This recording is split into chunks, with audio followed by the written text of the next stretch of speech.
A lot of people make the mistake of thinking that freedom can be found in having a lot of money or a lot of time or a lot of power and resources and influence. And although yes, those things can contribute to having some freedoms, they don't give you true, unadulterated, fully formed and matured freedom. But I'll tell you up front, what I came to realize is the true North Star, in my opinion at least. And that's for you to filter all your decisions through what will give you more options. Options equals freedom. And that's really what I want to talk to you about in this video.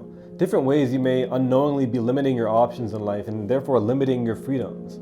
And some ways that you can make decisions that will give you more options in life and therefore make you feel freer. Maybe not richer, maybe not give you more time, but it will make you feel freer. Because I only recently really narrowed down in my mind what true freedom means, to me at least.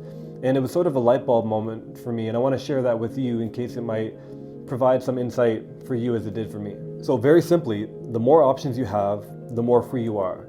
The less options you have, the less free you are. It sounds simple, and it is, but it has a lot of meaning behind it. So I think that as we grow up, we either get taught what to value, or we learn indirectly from looking at society, and we decide what we think is worthy of value based on what we see other people doing. And usually that value is placed around having more money, or in some cases more time. I grew up with all these goals, and they changed often, mostly based on what I experienced and what I determined was going to allow me to have the most enjoyable life long term. The way I would think is, as a person living in this world, as a consciousness living a very limited life, what can I do? What actions can I take that will give me the most bang for my buck? What can I do to make life as enjoyable and pleasurable and peaceful as possible with the least amount of strain and effort and pain? And that doesn't mean I'm not willing to work hard. I totally am. But what it means is I have to see a return for my effort. I have to know that I'm getting something in return. That doesn't always mean money. Sometimes it's just a good feeling. A feeling of satisfaction, a feeling of helping other people out, a feeling of providing value. Over my life, and I'm sure it's the same for you, I've subconsciously and sometimes consciously really tried to focus on what my goals are and what activities I'm doing and where I'm going in life, and find that lifestyle and that daily routine that meets that sweet spot where you're putting in a lot of energy and effort, but you're having a lot of great results. You're receiving a lot of pleasure and happiness from it, in a place where I can kind of find and then maintain that going forward. To get to a place in life where I've built all the bridges that I possibly can that will lead to more happiness and peace and ultimately options in life, and torn down all the barriers to those things. And I'm constantly building up these bridges and knocking down barriers. And I'm pretty happy with where I've got so far, but there's a long runway for improvement. And I think we can all identify those areas in our life where things can improve and the things that are bad need to be removed. I see people all the time. Some people online that I don't know, but a lot of people that I do, and they have decent jobs, but for some reason their singular pursuit is on making $1 million by 30 or making $1 million by 40. Sometimes I think, if you do happen to spend 20 years of your life trying to be a millionaire, and then you finally get there, what a disappointment when you realize it wasn't what you thought it was going to be. It doesn't give you all the options that you thought it was. And maybe it puts you into these golden handcuffs where you have less options than you ever did before, and you wonder why you spent so much time going after something that you weren't even sure you really wanted. I know that for myself, I could easily take on other opportunities that would allow me to make probably 20 or 30 grand more a year. But the sacrifice would be too great. It would cause me to have to give up some of the options and freedoms I have in my life that I value far more than money. I've known a couple people over my life, one person in particular, who had a really great career, made more money in a year than anybody really needs. But they felt burnt out, and they felt like they didn't have a lot of options, and their lifestyle was so busy with work, they didn't feel like they had freedom. So this person gave up their quite lavish career in turn for time and what they thought was freedom. The problem was, after a couple of years, they realized, well, now I don't have money because all my savings are gone, spending it on all this time I have. Now I also don't have money, and I still don't have freedom. I gave up the career for what I thought was freedom, and I realized it wasn't there. And I really believe that if they had realized that it's not money and it's not time, but it's having more options that brings you true freedom, they would have found themselves in a way better place. Because everything is about moderation. A little bit here for a little bit here. If you have a lot of money but little time, you can let go of some of that money. You can go part-time or take on a career that maybe is more pleasurable, even if it pays you less. But then you have your time back. Then you have the ability to make options and go where you want and do the things that really provide value to you. So you have your own personal true freedom. But so many people get caught going for the extremes or making decisions that put them into those golden handcuff situations where they're scared to leave because the lifestyle they've built up, at least materialistically, is too tempting to turn down. I'm sure you've probably heard of or know people that make really good money, but they're also unhealthy. They also don't have much of a social life. They don't have time to work on their passions. They don't have time to spend with family and friends and socialize and develop hobbies that truly bring them a certain level of enjoyment. But they have a really amazing house and a really nice car, and they take the most lavish 3-week vacations every year to make up for the remaining 300 odd days of the year that their life feels kind of shitty. And unfortunately, sometimes the very lifestyle that is required for a lot of people to make a lot of money is also the very thing holding them back from having all the options that they actually want in life and experiencing what we would consider true freedom. And that's why I think designing our ideal lifestyle is so important, so we can avoid the very things that will prevent us from having all the options and having true freedom. Take a moment to think about prison. What makes the idea of jail or prison so bad? Is it the conditions you have? Is it the food you have? Is it the people you're around? Yes, that stuff makes it bad, but what makes it really bad is just your lack of options. However long you're in prison, that's the direction of your life. You have no option. You have no say. You have no say over the food that you're eating or the when you get to go outside. I mean, that's what makes it bad. And then solitary confinement makes it even worse because you're in a room, you have very little to look at, probably no one to socialize with. Your senses are dulled because of the lack of options for your senses to really engage with. Options is what makes life bad or good. Speaking about solitary confinement, I often think about how, as human beings, we are little more than a consciousness trapped inside a meat sack of a body. So why do I bring that up? You could have everything in the world, and if you don't have your health, then you really don't have anything, because your options are limited by your physical limitations. You only have as many options as those that you can act on. Being obese lowers your options. Having a bad immune system lowers your options. Your body breaking down and constantly being in a state of injury lowers your options. Even having a lack of flexibility and a lack of range of motion, that all lowers your options. Here's a great example of where I've messed up with this for most of my adult life. I've always worked out, I've always trained, but a lot of times I was training to put on more muscle, to look better, and hey, everyone does that. You want to look good, I want to look good. I'm not mad at that. But for me, from doing that over time, I suffered a lot of injuries.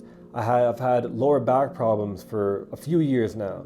I've had knee injuries on and off. I've had pulled hamstrings. I've had so many injuries, and I believe that it was entirely as a result of me wanting to put on muscle and neglecting all the other aspects of a healthy body. When I started evaluating my life and thinking about what my highest priorities are, what can I do that will give me the most options, what I realized is that focusing purely on getting big muscles, it doesn't actually help me. It doesn't do anything for me from a practical standpoint. It's really just an ego thing, just wanting to look good. Like money, when you don't do things in moderation or do things with a plan, it actually limits your options. It restricts you. What I mean is, if you walk into any gym, you'll probably see people with just amazing bodies, great physiques, they look great. But the problem is, how many people have those bodies into their 40s and 50s and 60s? Probably not a lot, right? And why is it?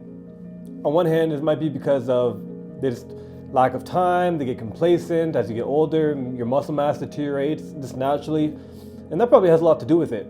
But another big reason is injuries and lack of flexibility and range of motion and lack of energy. I see a lot of guys that are in their 40s that have a lot of muscle. They look great, but they wouldn't be able to sit down and sit with their legs crossed, or bend over and touch their toes, or go jogging, or just go on a walk, go run without their knees hurting and their back hurting. That's a problem to me. For me, that's a problem. I'm not going to judge anyone else, but I will say that we have this tendency to think that muscles are the end-all be-all. In reality, it's your body's ability to be versatile, to have options, to be able to go in different angles and positions that, to me, makes a healthy body, a valuable body. If prioritizing muscle mass actually restricts you, actually provides limitations for you, takes away your options, then for me, that's not a type of body I want to have. And I think a lot of people, they find out too late. They realize that too late in their life, when all the injuries have already set in, their body started breaking down, and it's really hard to come back from that. Another thing I've found to be very meaningful in my life that I think about almost on a daily basis is doing the personal work, the development work on yourself, so that when a situation comes along where you feel uncomfortable or you feel a certain level of fear or uncertainty, that doesn't stop you from taking the action you know you want to take. Because some of the greatest opportunities you're going to have in life requires you to go outside of your comfort zone. And if you're limited, if your options are limited because of your unwillingness to put in that work to develop yourself and overcome those things, overcome those obstacles, then once again you lack freedom. Some things that I've done in my past that really took some personal work was going scuba diving for my first time, or getting my scuba diver license in general, or going skydiving. That took a lot of talking to myself, a lot of thinking and mental imagery of doing those things and feeling how uncomfortable it is, but doing it anyway. So the goal is not to avoid putting yourself in uncomfortable situations. The goal is to be comfortable with getting uncomfortable. And I hope that makes sense. Realizing that true freedom, at least for me, lies in having more and more options is one of the reasons that one of my long-term goals is to develop a source of income that would allow me to work remotely, so that I can live anywhere in the world, I can move wherever I want and however I want, and still have the uncertainty of a stable source of income. Because freedom of movement is not only a fundamental freedom, but it also gives you so many more options because you're not limited by borders. You're not limited by having to be in a certain town, at a certain building, at a certain time of day. And so for me, that's one of the biggest things I can do in order to gain what I would consider true freedom. It's why I love learning about finance and economics and investments. Understanding that allows you to leverage your money and your time. And that's one of the biggest things you can do to supercharge and enhance the amount of options you have in life. So if you haven't, learn how to invest, to prevent the value of your money from slipping away, to at least retain it, but ideally to grow it and not let inflation eat away at it. And in doing that, you're rewarded with more options. And then you can take bigger risks, calculated risks, but bigger risks nonetheless. And that gives you, once again, more options. Another thing I think is so helpful that I'm constantly working on and sometimes, failing at it, is doing the work to connect with yourself and really understand your emotions. If you have opportunities in life and you allow your ego or your anger or self-loathing to get in your way of acting on something, or opening up a path towards connecting with somebody, that's a pretty major restriction. If you're unable to work out your relationship with your friends and your family or your partner because of emotional limitations you have, that's a huge stumbling block to freedom. Because I don't know about you, but to me, a huge part of freedom is having great relationships in your life, especially the ones that you're living with and that you're around the most. The pursuit of education and knowledge and understanding, not just from formal education like college and university, but just having a thirst for knowledge in general is a huge advantage in life when it's acted upon. It's important not because it makes you more money, although it can, but important once again because it gives you more options. Being competent gives you more options in life. Being articulate and well-spoken gives you more options in life. Learning another language gives you more options in life. Not just with jobs, but with the amount of people you can socialize.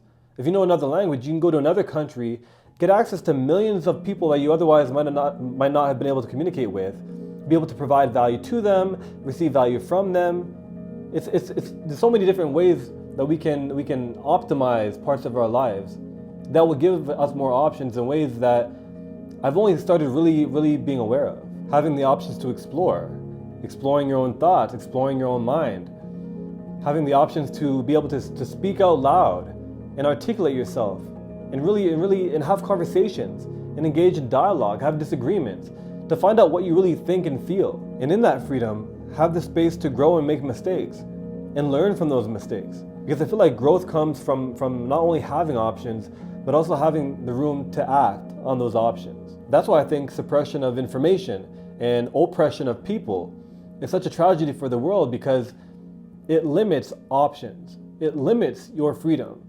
And how as a human civilization, are people supposed to grow and develop and connect and understand if they don't have room to make mistakes and learn from them? That's of course a, a different topic for a different video, but I do think it's important to touch on that when we're talking about freedom. Personally, I try at least once a month, but inevitably I spend more time thinking about this than I should, but I try to reflect on my actions and the decisions I'm making and see, is it leading towards more options in my life, more enjoyment in my life, more happiness in my life, or is it leading to less? As you know, if you watched any of my recent videos, we recently moved from Ontario, Canada to Alberta, Canada, and there's only one real reason we did that. It's because we wanted more options with our lifestyle based on the things that we value. For example, with real estate, in Ontario, the real estate market is so crazy that we wouldn't have been able to find a place that we really enjoyed being in, right? We wouldn't be able to afford it, to justify it. But in Alberta, there are multiple places that we really enjoyed and we know that we would love, and we had our pick of whatever we want. That's options. That's led to me being happier. I feel I experience an increased level of happiness every day because of just a few key decisions we made to give us more options in life. My happiness was directly related to the freedom that we're continuing to enjoy more and more. This realization that true freedom is a result of having more options has been a significant realization in my life recently, and I hope it does a little something for you. And I hope that this kind of encourages you to take the time to reflect, to ask yourself what it is you're doing, what are the actions you're taking, what are the decisions, what are the things you're basing your decisions off of, and is it leading to more options in your life? Because I generally think going forward that filtering your decisions through whether or not it increases your options is one of the best compasses that you could use to get your life to where you want to go, wherever it is you want to go. So all the best to you as you continue on your journey towards your own personal freedom, and I appreciate you hanging out and engaging with me here on this channel. If you want to see some of the other videos I've made that I think you'll like, you can watch a playlist right here, and I will see you in the next video. Thanks again for watching.